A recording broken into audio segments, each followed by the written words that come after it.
धाकड़ खबर, बेखौफजुबां, बेबाक अंदाज।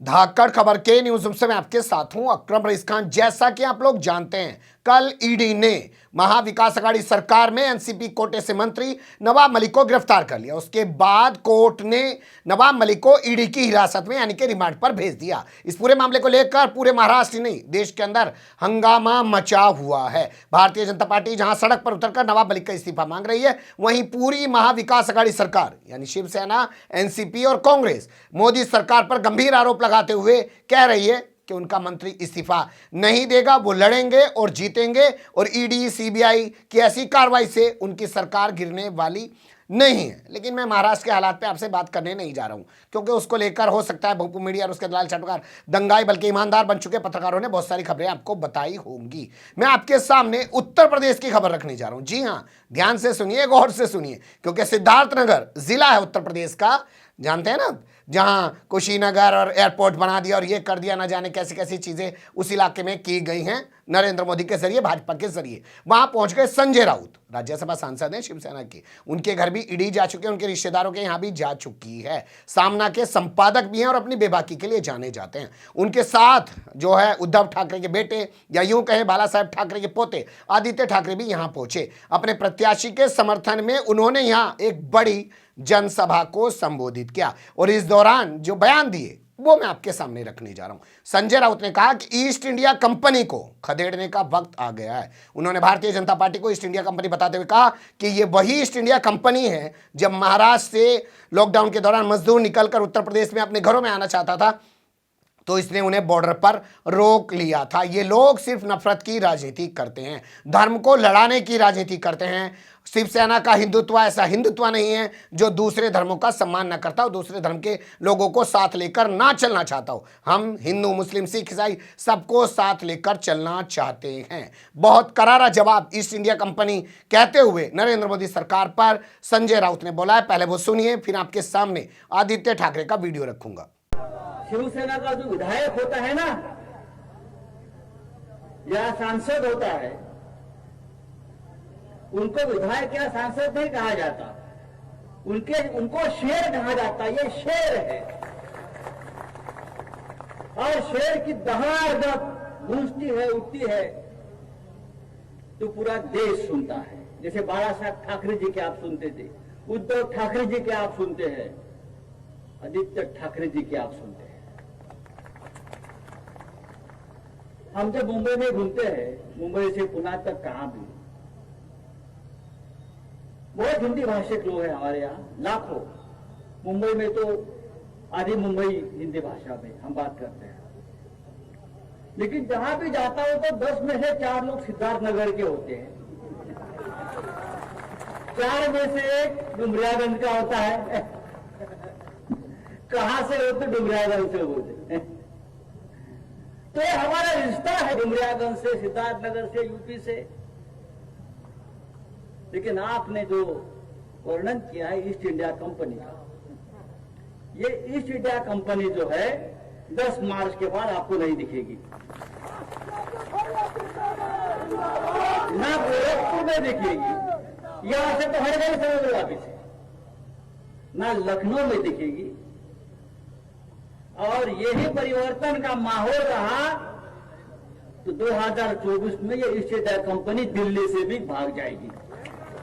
और ये शुरुआत यहां से हो रही है, इस भूमि से, इस पावन भूमि से, ये गौतम बुद्ध की भूमि से। हमारी राजनीति शिवसेना की नफरत की राजनीति कभी नहीं रही। जरूर हमारे हाथ में हिंदुत्व का केसरिया है, हिंदुत्व का भगवा है, लेकिन हमारे साथ हिंदू के साथ मुसलमान भी है, सिख भी है, क्रिश्चियन भी है, क्योंकि हम सब राष्ट्रभक्त है। हम राष्ट्रभक्त की राजनीति करते हैं। किसके शरीर में किसका खून है भाई, ये 10 मार्च को पता चलेगा।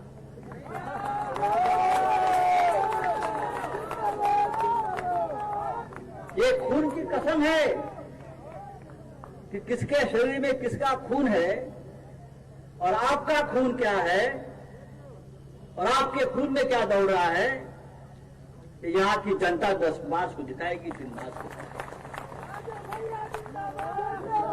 लेकिन शिवसेना का रिश्ता खून का रिश्ता है आपके साथ। जैसे धैर्यशील जी ने कहा, प्रियंका जी ने कहा, उस कठिन समय में महाराष्ट्र उत्तर प्रदेश के साथ, यहां बच्चों के साथ खड़ा रहा, मानवता के साथ खड़ा रहा, मदद करता रहा। आपके लिए ईस्ट इंडिया कंपनी के लोगों ने आपके बच्चों को उत्तर प्रदेश के बॉर्डर पर खड़ा कर दिया, अंदर नहीं आने दे रहे थे।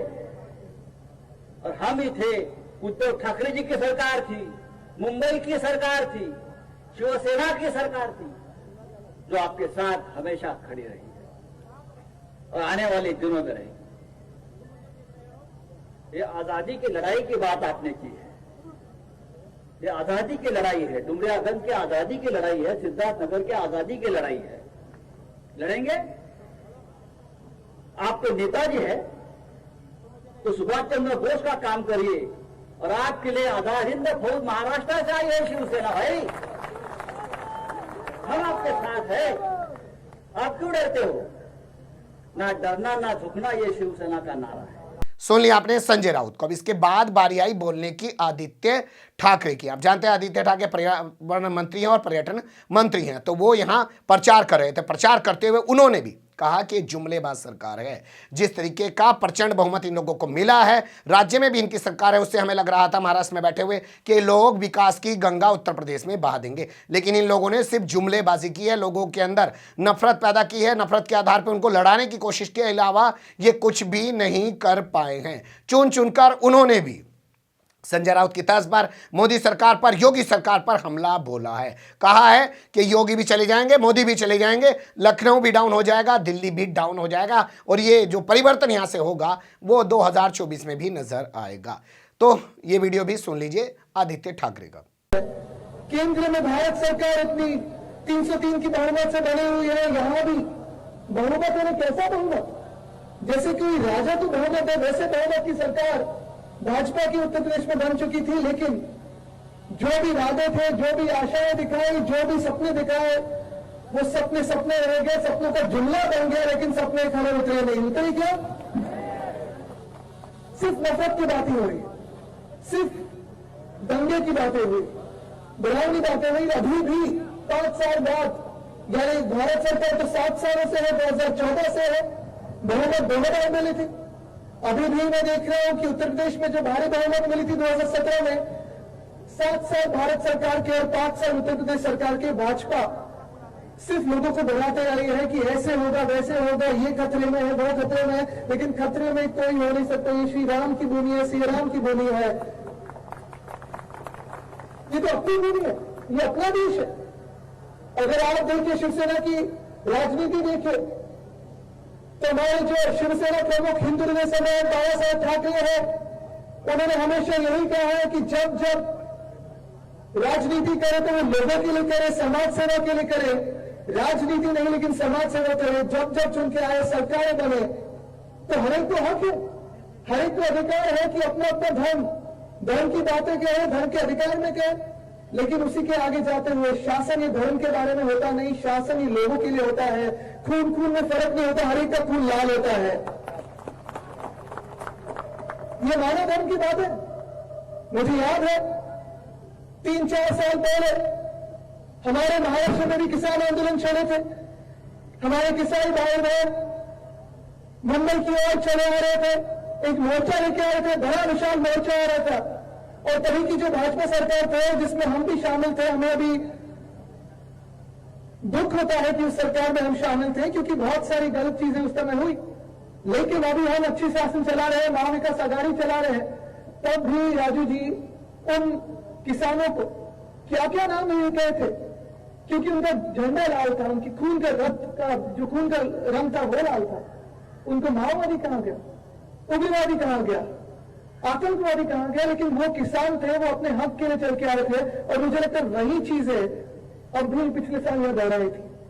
थोड़ी की नहीं यहां लखीमखेरी कौन भूल चुका है? कोई भूल चुका है? और ये बातें अपने मन में है, दिल में है, कहीं ना कहीं तो एक जख्म दे चुके हैं।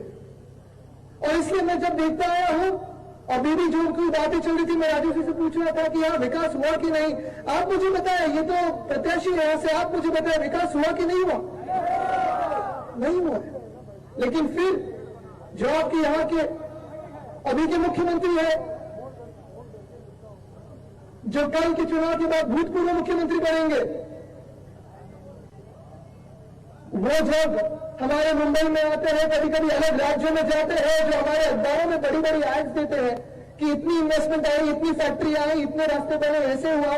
सच में अगर आओ तो रोजगार बढ़ा है कि बेरोजगारी बढ़ी है? महिला अत्याचार बढ़े है कि महिला सम्मान बढ़ा है? अत्याचार बढ़ा है। सामाजिक न्याय बढ़ा है कि सुन लिया आपने इन दोनों नेताओं को, एक मंत्री को, एक राज्यसभा सांसद को। जिस तरीके के हुंकार ये लोग उत्तर प्रदेश की सरजमीं पर आकर मोदी सरकार के खिलाफ, योगी सरकार के खिलाफ कर रहे हैं, उससे साफ समझा जा सकता है कि ये महाविकास अघाड़ी सरकार, जिसमें बीजेपी ये सोचे बैठी है कि पहले हमने अनिल देशमुख को जेल में डलवा दिया, फिर हमने नवाब मलिक को जेल में डलवा दिया, इनमें आपस में सिर फुटबॉल शुरू हो जाएगा, ये सरकार गिर जाएगी और हमारे साथ फिर से एक बार शिवसेना आकर महाराष्ट्र की सरकार बनाने में मदद करेगी। ऐसा होता हुआ लग नहीं रहा है। तेवर साफ दिखाई दे रहे हैं शिवसेना के कि वो भाजपा को कोई भी रियायत देने के मूड में नहीं है और उसने जो स्टैंड लिया है वो उसी स्टैंड पे खड़ी रहना चाहती है। आगे भविष्य तय करेगा जो भी होगा, लेकिन अभी फिलहाल की जो स्थिति थी उससे आपको रूबरू कराया। बने रहिएगा धाकड़ खबर के साथ। फिलहाल कमेंट्स के रूप में आप लोग अपनी राय दे सकते हैं, खबर को लाइक कर सकते हैं, चैनल को सब्सक्राइब कर सकते हैं और ज़्यादा से ज़्यादा हमारी खबरों को शेयर कर सकते हैं। फिर ऐसे ही किसी सुलगते हुए अवलस से मुद्दे लेकर मैं आपके सामने हूँगा हाजिर। फिलहाल अभी मुझे दें इजाज़त।